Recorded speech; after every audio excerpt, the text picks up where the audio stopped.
Indian army nursing officer की नई भर्ती के बारे में। इंडियन आर्मी नर्सिंग ऑफिसर की जो है बहाली आ चुकी है। ये बहाली जो है अग्निवीर के तहत जो है नहीं होती है। आप लोग ध्यान दीजिएगा, इसमें जो है आपका परमानेंट कैडर होता है। अग्निवीर में क्या होता है, 4 साल के बाद आपको जो है हटा दिया जाता है कि आप जो है अब यहाँ से जाइए, और कुछ परसेंटेज कैंडिडेट्स को जो है परमानेंट कैडर में रख लेते हैं। लेकिन यहाँ पे जो ये वैकेंसी मैं बात कर रहा हूँ नर्सिंग ऑफिसर की, इसमें आपका जो है परमानेंट होता है, ठीक है ना। सैलरी भी अच्छी खासी होती है। तो नर्सिंग असिस्टेंट वाला जो पद है फ्रेंड्स, हर एक जो है जोन वाइज वैकेंसी, जेडारो वाइज वैकेंसी जो है आ चुकी है। हम इस भर्ती की पूरी इन्फॉर्मेशन के बारे में बात करेंगे। पहले हम बात करेंगे एलिजिबिलिटी क्या रखी जाएगी, इसके अलावा एज लिमिट क्या रखा जाएगा, इसकी वजह से आपकी हाइट क्या रखी जाती है, इसके अलावा आपको जो है एज तो बता दिया। इसके बाद फिजिकल के बारे में बात करेंगे, रिटन एग्जाम के बारे में बात करेंगे। पहले रिटन एग्जाम होगा, उसके बाद से आपका जो है डॉक्यूमेंट्स लगता है रैली में जब आप जाते हैं तो आपका डॉक्यूमेंटेशन क्या क्या होता है, पूरी इन्फॉर्मेशन को समझेंगे। और हर एक राज्य का एक ही साथ आया हुआ है, ऐसा नहीं कि अलग अलग जो है राज्य का आया हुआ है। ऑनलाइन भी स्टार्ट है, आप आसानी से जो है इस वेबसाइट से जो है फॉर्म को अप्लाई कर सकते हैं। अगर आप कमेंट बॉक्स में बताएंगे तो हम एक फॉर्म फिलअप के रिगार्डिंग अलग से वीडियो लेकर आएंगे। और साथ ही साथ आपकी जानकारी के लिए बता दूं, अग्निवीर की जो बहाली है जिसमें क्लर्क होता है, ट्रेड्समैन होता है, और भी कई प्रकार के अलग अलग पद होते हैं, जनरल ड्यूटी के भी होते हैं, तो वो भी वैकेंसी सब आ चुका है, ठीक है ना। फिलहाल हम समझते हैं इसमें जो वैकेंसी आई हुई है अलग प्रकार के, जो कि नर्सिंग ऑफिसर की जो परमानेंट कैडर है उसके बारे में। अभी मैं आपको थोड़ा सा जानकारी देता हूं। देखिए यहाँ पे अलग अलग जो है जेटारो वाइज सारी वैकेंसी आ चुकी है। जैसे आप देखेंगे, देखना चाहते हैं सपोज अंबाला का, तो देखिए ये अंबाला की जो है बहाली है, यहाँ पे लिखा हुआ है अंबाला, देख रहे हैं ना। अब इसमें अंबाला में नर्सिंग असिस्टेंट भी आया हुआ है, फार्मा का आया हुआ है, अग्निवीर भी आया हुआ है, सब आ चुका है। महिला के लिए भी यहाँ पे दौड़ होता है, महिला वाला भी सब चीज आ चुका है। तो आप यहाँ पे फॉर्म को अप्लाई जो है करना शुरू कर दीजिए, जो भी कैंडिडेट से आप एलिजिबल है। अगर आप मेरे द्वारा फॉर्म भरवाना चाहते हैं तो आप हमें मेल कर सकते हैं। मेरा मेल आईडी है ds.helping@gmail.com। आप मेरे द्वारा भी आप जो है फॉर्म को भरवा सकते हैं। हमारी टीम जो आपको अच्छे से फॉर्म भर सकती है, कोई दिक्कत नहीं होगा, ठीक है ना। बस डॉक्यूमेंटेशन आपको व्हाट्सअप करना होगा और आपका फॉर्म भरा जाएगा, ठीक है ना। ये मेरा मेल आईडी, आप हमें मेल कर सकते हैं। चलिए समझते हैं। देखिए सबका एक ही रहता है, बस थोड़ा सा जो है हाइट में डिफरेंट हो जाता है अलग अलग रीजन वाइज। जैसे मान लीजिए आप लद्दाख रीजन से हैं तो आपका थोड़ा सा हाइट में छूट मिल जाता है, बाकी एलिजिबिलिटी वगैरह सब चीज सेम रहता है। चलिए समझ लेते हैं। तो मैंने यहाँ पे बिहार और झारखंड का जो है एक नोटिफिकेशन निकाला हुआ है। आप जिस भी राज्य का निकालना चाहते हैं उस राज्य का निकाल सकते हैं। इसका जो ऑनलाइन है रजिस्ट्रेशन जो है वो ओपन है, जो कि बताया गया 12 मार्च से लेकर 10 अप्रैल 2025 तक आप रजिस्ट्रेशन कर सकते हैं। और जो लोग रजिस्ट्रेशन करेंगे उनका एडमिट कार्ड आएगा और उनका एग्जाम होगा ऑनलाइन। देखिए यहाँ पे ऑनलाइन एग्जामिनेशन डेट है जो कि जून में ही आपका रहने वाला है, टेंटेटिव है, हो सकता है जुलाई में भी हो जाए, लेकिन जून में आपका बताया गया कि आपका हम online computer based test exam यहाँ पे कंडक्ट करने वाले हैं।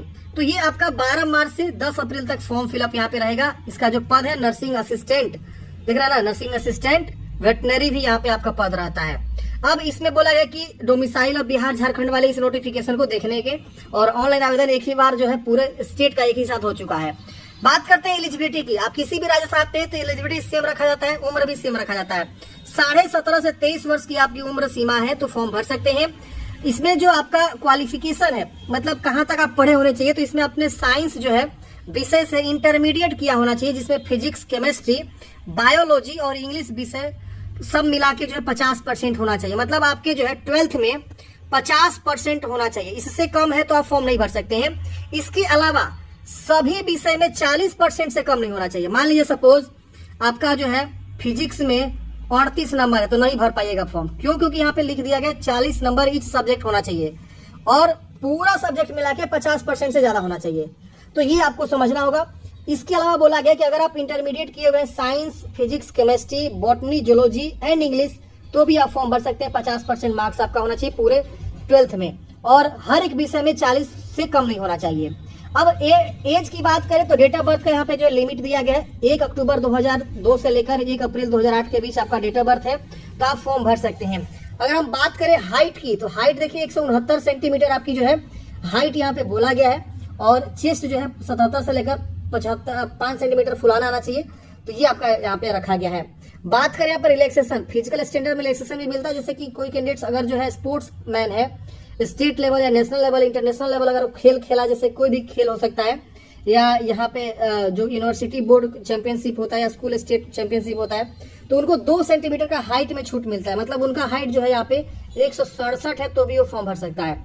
चेस्ट में 3 सेंटीमीटर और वजन में 5 kg का यहाँ पे जो है आपका छूट मिलता है। वजन भी नापा जाता है, तो जो आपका एज है, इसके अलावा जो आपकी हाइट है, उसके अनुसार जो है एक जो है बॉडी मास जो आपका होता है, उसके अनुसार जो है आपका वजन होना चाहिए। नहीं कि वजन भी आपका बहुत ज्यादा हो गया है या कम है तो भी आपका दिक्कत हो जाएगा।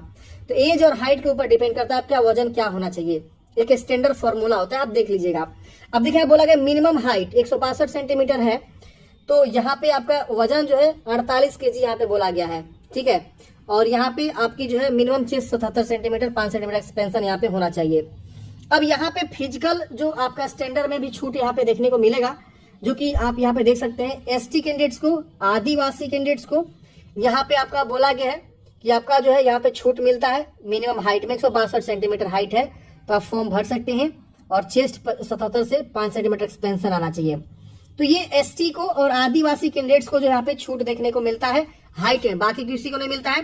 कास्ट सर्टिफिकेट आपके पास ओरिजिनल जो है होना चाहिए, जो कि डिस्ट्रिक्ट कलेक्ट्रेट या मजिस्ट्रेट से द्वारा बनाया होना चाहिए। ध्यान रहे, डिस्ट्रिक्ट लेवल लगता है यहाँ पे। डिस्ट्रिक्ट लेवल वाला अलग से बनता है, उसका एक प्रोसेस होता है। पहले आप जो है आरओ लेवल बनवाते हैं, फिर जो है एसडीएम लेवल बनवाते हैं, फिर आपका जो है डीएम लेवल बनता है। तो ये 3 प्रोसेस से गुजरना होता है। तो अभी से आप लोग अप्लाई कर दीजिए, समय लगता है बनने में। अब यहाँ पे जो भी कैंडिडेट्स होते हैं इस प्रकार के, उनको कुछ बोनस मार्क्स भी मिलता है। जैसे आप देखेंगे अगर एसओएस है, एसओईएक्स है, एसओडब्ल्यूडब्ल्यू है, तो इन सबको जो है यहाँ पे 20 मार्क्स बोनस मिलेगा। अगर आप स्पोर्ट्स पर्सन है, इंटरनेशनल लेवल खेले, 20 नंबर आपको एक्स्ट्रा बोनस में मिल जाता है। तो ये सब आपका एनसीसी बी सर्टिफिकेट है तो 10 मार्क्स का बोनस मिलता है, ए है तो 5 है, सी है तो 15। तो इस तरह से आपको 20 मार्क्स इस तरह से आपको देखने को मिल जाता है। इसके अलावा सीक्वेंस ऑफ रिक्रूटमेंट किस तरह से सिलेक्शन होता है ये बताया गया। देखिए सबसे पहले आप फॉर्म भरेंगे, रजिस्ट्रेशन करेंगे। रजिस्ट्रेशन करने के बाद से आपका जो है यहाँ पे एग्जामिनेशन फी भी लगता है फॉर्म भरते समय, जो कि बताया गया कि 12 मार्च से लेकर 10 अप्रैल तक आप रजिस्ट्रेशन करेंगे, जिसमें आपको रजिस्ट्रेशन करने का जो 250 रुपया फी लगता है सभी को। और ये आप ऑनलाइन पेमेंट गेटवे के थ्रू जो है आप पेमेंट जमा करते हैं, और उसके बाद से आपका जो है फेज 1 होता है। फेज 1 में सबसे पहले आपका कॉमन एंट्रेंस एग्जाम होता है, CEE, यानी जो है आपका सबसे पहले रिटन एग्जाम होगा, कंप्यूटर बेस्ड एग्जाम होता है। और उसके बाद से आपका जो है फिजिकल होता है। अब कंप्यूटर बेस्ड में 100 MCQ क्वेश्चंस होते हैं 2 आवर्स के। अब इसमें बताया गया है कि आपका जो है कॉमन एंट्रेंस एग्जाम CEE जो है आपका 13 लैंग्वेज में होता है। अब जिस लैंग्वेज में आप देना चाहते हैं एग्जाम, उस लैंग्वेज में आप चुनाव करके दे सकते हैं। यहाँ पे बोला गया फुल मार्क्स का जो है आपका सही उत्तर के लिए 1 अंक मिलता है। इसके अलावा यहाँ पे नील मार्क्स होता है अनअटेम्प्ट के लिए, अनअटेम्प्ट करेंगे तो कोई मार्क्स आपको नहीं मिलेगा। इसके वजह से आता है फेज 2। जो कैंडिडेट्स CEE एग्जाम में पास होता है उनका जो है फेज 2 यहाँ पे क्या होता है, कंडक्ट होता है। अब फेज 2 में जो है क्या होता है फ्रेंड्स, आपका जो है दौड़ वगैरह होता है, और आपको काफी सारे डॉक्यूमेंट्स ओरिजिनल लेके जाने होते हैं। जैसे यहाँ पे बोला गया एडमिट कार्ड लेके जाना है, photograph, education qualification, domicile certificate, caste certificate, police character certificate, school character certificate, इस तरह से आपको सारे डॉक्यूमेंट्स वगैरह लेकर जाने होते हैं। ये सब सर्टिफिकेट का लिस्ट दिया है। एक अफिडेविट भी 10 रुपए के स्टाम्प पे आपको बनवाना होता है, पेन आधार लेके जाना होता है, ये सब आपको लेकर जाना होता है। और वहां पे आपका डॉक्यूमेंट्स चेक होता है, फिर आपको एंट्री मिलती है, और आपको रनिंग होता है। वहां पे रनिंग जो बोला गया है 1.6 किलोमीटर रनिंग होता है, 6 मिनट 15 सेकंड में आपको करना होता है। सिर्फ क्वालिफाइंग इन नेचर होता है, और आपको बीम करवाए जाते हैं, मिनिमम 6 करना होता है, नीड टू क्वालिफाई। फिर 9 फीट का डीच करना होता है, और जिगजैग आपको बैलेंस करना होता है। तो ये आपकी जो है यहाँ पे प्रोसेस होती है सेकेंड फेज में। इसको आप पास करते हैं, उसके बाद से आपका डिटेल मेडिकल एग्जामिनेशन होता है, और उसके बाद से आपका फाइनल सिलेक्शन यहाँ पे हो जाता है। तो इस तरह से फ्रेंड्स आपको जो इस वैकेंसी के बारे में पूरी जानकारी मैंने दिया। आप जिस भी राज्य से आते हैं उस राज्य के लिए वैकेंसी आ चुकी है, आप फॉर्म भरना चाहते हैं, एलिजिबल है तो आप फॉर्म भर लीजिएगा।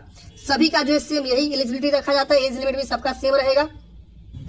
बाकी जैसे कोई अपडेट आएगा मैं आपको ऑनलाइन के ऊपर जो एक वीडियो बना के बता दूंगा। हमारे थ्रू भी ऑनलाइन करवाना चाहते हैं तो आप हमें मेल कर सकते हैं, ds.helping, ये मेरा मेल आईडी है। हम आपको जो है व्हाट्सएप से कनेक्ट करेंगे, और उसके बाद से आपको जो है फॉर्म भर के हम पूरी इन्फॉर्मेशन दे देंगे।